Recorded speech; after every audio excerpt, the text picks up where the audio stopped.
You know, if you grew up in America in the 1960s or 70s, there was no place on earth, and I mean no place, that felt more magical at Christmas time than New York City. It wasn't just a destination. It was a dream wrapped in lights, snow, and noise. The kind of noise that somehow felt warm instead of chaotic. Back then, going to New York for Christmas felt like stepping straight into a holiday card. Every kid dreamed about it, most adults too. And the funny part? It wasn't fancy, it wasn't polished. New York was gritty, messy, loud, but somehow that made the holidays feel even more alive. The city had a heartbeat, and in December it beat like a drumline. People today talk about Winter Village and LED displays, and sure, it's pretty. But the New York I remember, that was something else entirely. Let me take you back for a minute. 1. The Rockefeller Center Christmas tree, when it still felt like a miracle. Today, the Rockefeller tree is a global news event. Back then, it was ours. In the 1960s and 70s, the tree felt huge, even if by today's standards it was smaller. But the excitement, families spilled into the plaza wearing long wool coats, earmuffs, and gloves that never matched. And that moment, that exact second when the lights flicked on, you didn't breathe, you didn't blink. The whole plaza gasped like one giant choir. The bulbs were big, warm, almost yellowish. None of this ice blue LED stuff, and they gave the whole square a glow like someone had dipped New York in honey. Kids spun around holding hands. Adults just stood still, smiling like the world had briefly gotten lighter, and for those few minutes, it really had. 2. Ice skating at Rockefeller Center, the rink before the crowds took over. Let me tell you something only real New Yorkers 50-plus will nod at. The rink wasn't insanely crowded in the 60s. You actually could skate without bumping into 50 tourists with rental skates and Starbucks cups. Music drifted across the ice, sometimes Christmas standards, sometimes whatever the organist felt like playing, and the sound of blades scraping the ice, that was the sound of winter in New York. You'd look up at that giant tree towering above you, the cold biting your cheeks, and for a second you felt like the whole world was yours. Even now, if I close my eyes, I can hear the way the ice cracked slightly beneath your weight. I can smell the roasted chestnut carts from Fifth Avenue drifting over. Those are the memories that stick. 3. Fifth Avenue windows, before they became Instagram backdrops. Oh, the windows. If you weren't around back then, it's hard to explain how much they meant. FAO Schwarz, Saks, Lord & Taylor, Macy's, Bergdorf Goodman. Walking Fifth Avenue at Christmas wasn't shopping. It was a full holiday pilgrimage, and in the 60s and 70s, those windows were art. Not digital, not animated by computers, handcrafted. Tiny gears, wires, paper snow, hand-painted backdrops, little mechanical elves hammering toys, miniature trains looping through cotton, snow, ballerinas twirling on hidden turntables. Kids pressed their noses to the glass so hard the fog would freeze. Adults didn't rush them. There was no hurry. Cold cheeks, cold hands, warm hearts. That was Fifth Avenue. And here's a detail folks my age always remember. It smelled like Christmas chestnuts roasting, pretzels steaming, the exhaust of city buses drifting through winter air. All of it mixing into a scent you couldn't bottle even if you tried. 4. Macy's on 34th, before it became an attraction instead of a tradition. Macy's was bigger than life. In the 60s and 70s, stepping inside felt like being swallowed by holiday magic. The wooden escalators, yes, the original wooden ones, creaked and clicked. They sounded like part of the Christmas soundtrack. Inside, the toy floor was chaos in the best possible way, kids running, bells ringing, salespeople shouting, music blasting, and Santa at Macy's was the Santa, the one from Miracle on 34th Street, the one kids believed in without a sliver of doubt. No reservations, no QR codes, just a long line of impatient kids and parents drinking hot chocolate from cardboard cups. And on your way out, Macy's handed out those iconic red and white shopping bags, not plastic, but thick, glossy paper that smelled faintly of ink. Everyone on the subway carried one. It was a badge of honor. 5. FAO Schwarz, the toy store that felt like heaven. Long before Tom Hanks danced on a giant piano in Big, FAO Schwarz was already a dreamland. And I'll tell you something only people who were there know. FAO Schwarz in the 60s had sound. Every corner beeped, buzzed, played music, or whirred mechanically. Trains ran on tracks suspended over your head. Dolls blinked, teddy bears growled, slot cars hummed, and wind-up toys marched in tiny armies across display tables. It wasn't quiet. It was an orchestra of chaos. And you know what? We loved every second. Kids didn't just shop there. They lived there for a little while. 6 Central Park in December, when it was everyone's playground. Central Park wasn't polished yet, but that's what made it magical. Snow covered the rocks and pathways, turning the whole park into one giant winter adventure families bundled up in rented sleds. Kids skated at Woolman Rink long before it became a tourist hotspot. Couples held hands as they walked under lampposts that flickered like old movie scenes. Horse-drawn carriages jingled with bells. Actual bells, not recorded sound effects, and the ponds froze just enough that the edges sparkled like glass. Back then, you didn't need fancy Christmas markets. The park was the market of memories. 7. Times Square, before the chaos. A very different New Year's Eve. Now let me tell you something real New Yorkers never forget. Times Square on New Year's Eve in the 1960s was nothing like what you see today. No lasers, no digital screens, no celebrity concerts, no barricades run for miles. It was simpler, louder, grittier, and honestly, better. The ball drop was small, a little glowing sphere sliding down a flagpole, but when it moved, you felt the whole city hold its breath. People counted down together, strangers cheering like old friends. Confetti rained down because actual people tossed it from windows. When midnight hit, couples kissed, kids blew horns, and the whole city let out a cheer so powerful it felt like it shook the buildings. Nobody watched it on a phone. Nobody filmed it. It lived only a memory, and that's why it felt so real. 8. The Automat, horn and hard art, the warmest cold city meal you could buy.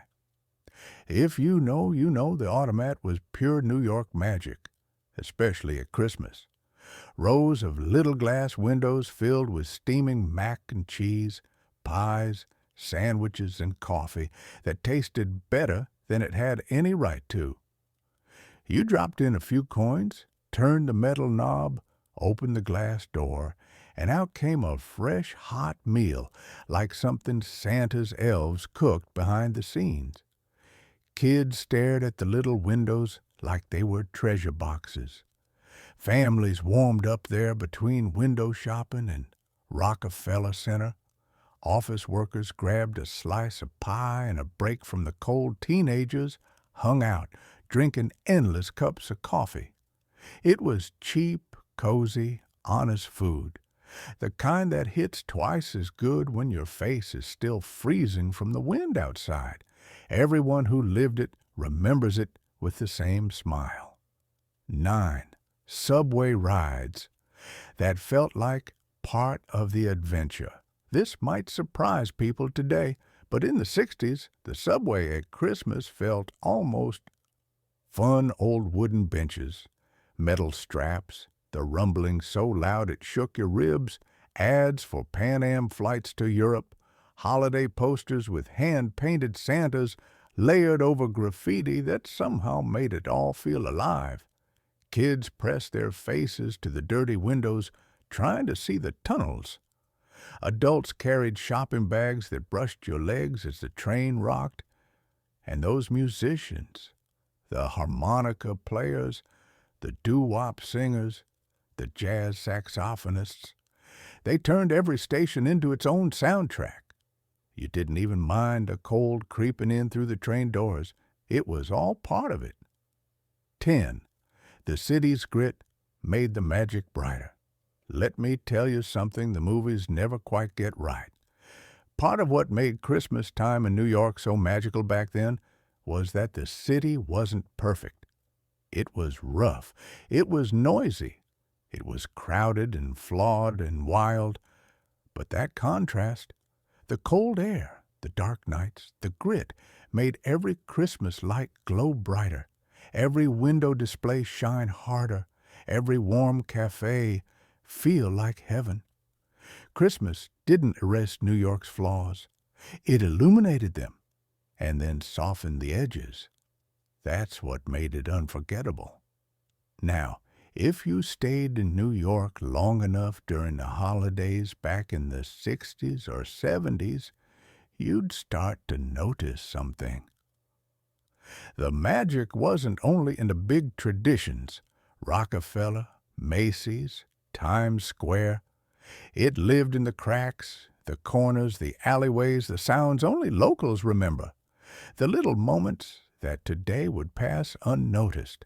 Let me take you deeper into the real New York Christmas, the one beneath the postcards. 11. The street vendors and their Christmas smell track tourists. Today, think roasted chestnuts are some cute holiday gimmick. Back then, they were as essential to Christmas as the tree itself. From November to New Year's, Manhattan smelled like roasted chestnuts, honey-glazed peanuts, pretzels steaming in the cold air, hot knishes from pushcarts, and that mix of diesel, subway steam, and winter wind that only New York can produce. It wasn't perfume. It was identity. You'd walk down 34th or 5th Avenue, and every vendor had their own rhythm. Chestnuts hitting metal trays, pretzels flipping on hooks, hot dog carts hissing as steam shot out into the cold. Kids begged for a paper bag of warm nuts just to warm their hands. Adults grabbed black coffee and blue and white, "We are happy to serve you" cups. The original New York cup, the one that felt like part of the city's spine.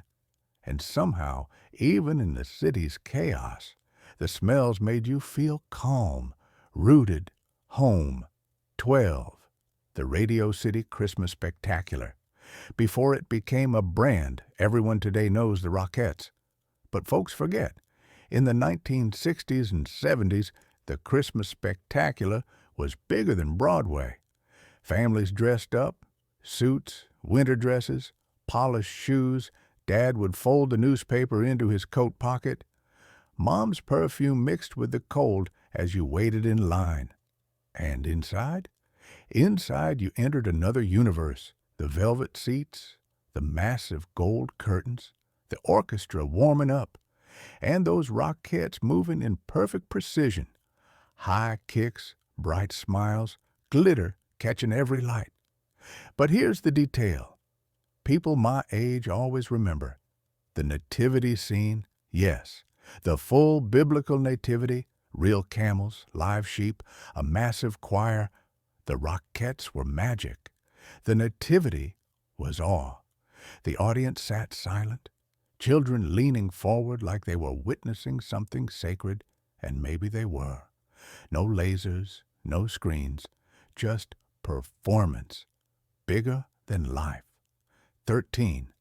St. Patrick's Cathedral, midnight mass in a city that never slept. If you weren't religious, you still went. If you weren't Catholic, you still watched.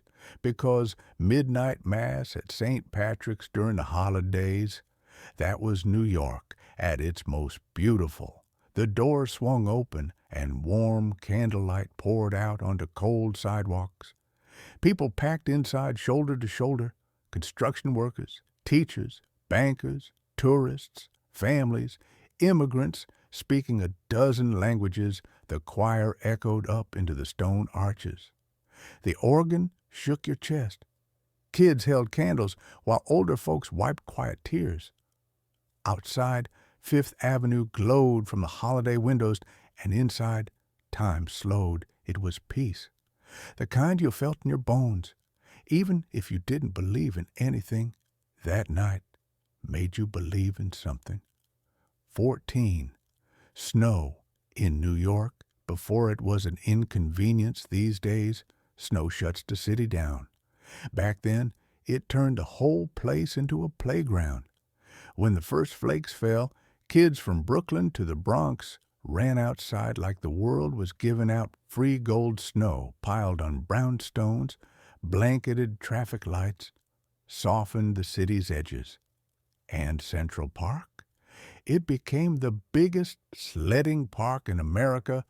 Families brought aluminum flying saucers, wooden sleds, even cardboard boxes from appliance stores.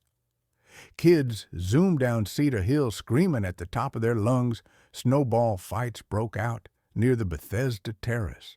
Dads pulled kids on sleds through Sheep Meadow.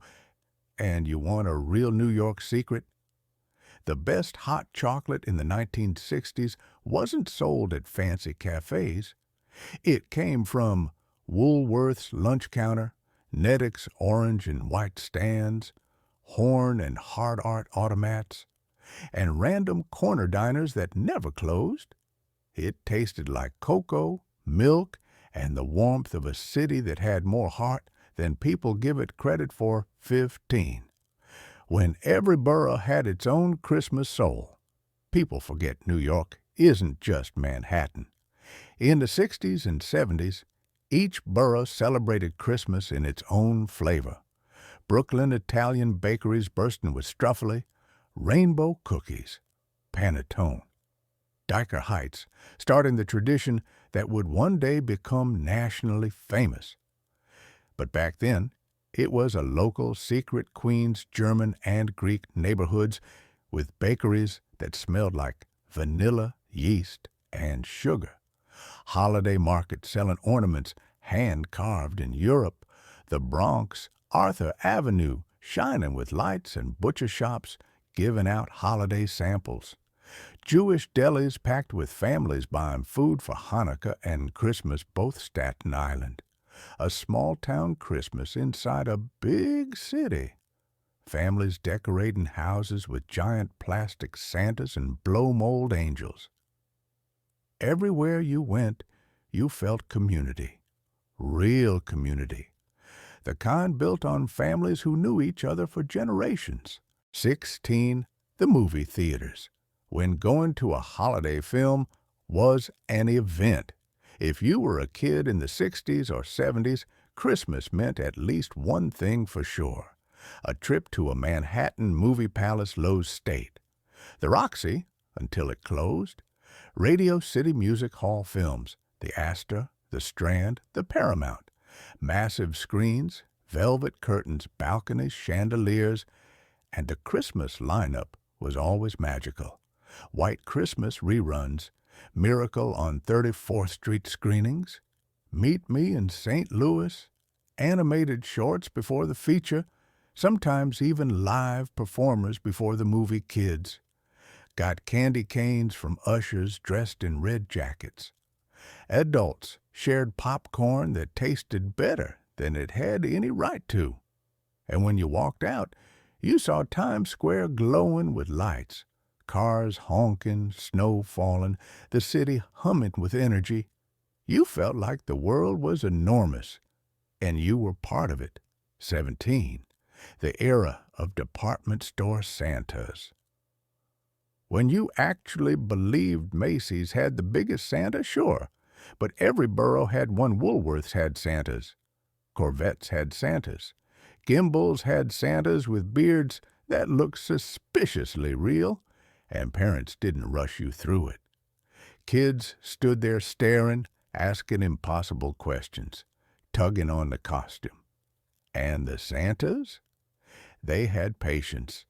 That rare kind of patience adults had before smartphones stole their attention. They smelled like peppermints and pipe tobacco. They told you you'd been a pretty good kid this year, and they never, ever broke character. Not once. Even now, thinking about those Santas makes something warm move in your chest. 18. The New Year's Eve subways. The safest, unsafe place in the world. If you lived in New York back then, this one will hit. The subway after midnight on New Year's Eve felt like the whole city was one big family. It wasn't sanitized or controlled. It wasn't monitored. But somehow, everyone took care of each other. People laughed. Strangers toasted cheap champagne in Dixie cups. Couples kissed.